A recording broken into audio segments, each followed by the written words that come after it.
Hey guys, Psychotics here. Got another video coming at you. Today we're going to be talking about Cerise. She's one of the limited heroes along with Dean and Landy that are out right now.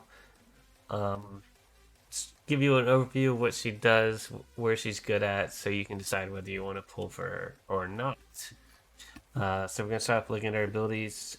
We got our S3 here. 100% chance to decrease speed and restrict for 2 turns, and grant the caster invincibility for 1 turn. Gonna hit all enemies there. Um, and it also is going to use advantageous element, so you can use this against a green unit or a fire unit or any other unit, and it's gonna have the elemental advantage. So that's gonna help with landing these abilities, right? The invincibility is nice. It's going to allow her to survive after using her ability. And restrict is she's one of the few units with that ability. It's going to make the target not get CR boost from any effect, right? So you can't A-lot somebody with restrict. It won't push them up. So that's one of her most powerful abilities. It's what she was brought out with.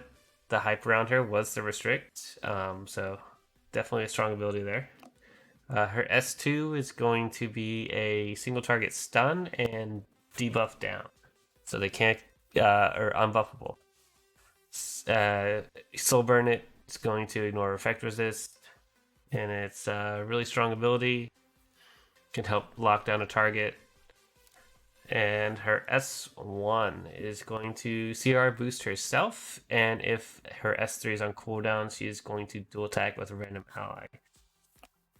So this is going to help bring in some extra damage with the dual attack. Her real bread and butter is going to be her S3, followed by her S2, just locking people down. So look at her stats here. This is what I have. She's a very fast character. She's 122 base speed, so you can definitely get her up pretty high on that speed. Mine's set at 276. Definitely would like to get her a little bit higher, but not too much. Because you still want to get some effectiveness in there. You don't really care about her damage stats. You just want her to be good enough to survive a hit or two and have a lot of speed. As far as artifacts go, her artifact Guiding Light is amazing since the buff, giving you this stealth at the start of the battle, and as you get that limit broken, you're going to have an increased chance after your turn to get the stealth as well. So what that does is, say you lose the speed war, right? Say you pick into an Acid or a Coley and they just win the speed, right? You're in stealth, they can't hit you, so you can still get your turn off even if you lose the speed war.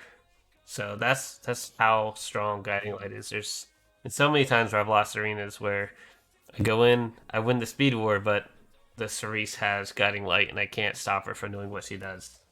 So Guiding Light combined with her is just amazing right now. So if you want to build your Cerise, I would definitely recommend with your little coins you get, grabbing at least 1 copy of Guiding Light if you don't pull one, because that'll definitely save you a lot of headache, especially early on when you haven't quite got her gear up. So that's Cerise. My recommendation as far as whether you should pull or not for her is, if you are an account with a lot of good speed gear, I would definitely pull for her. She's definitely going to benefit from having that speed. If you're a newer account or maybe you don't have a lot of good speed rolls, maybe you would want to pass on her because it's going to be a while before you get her to be useful.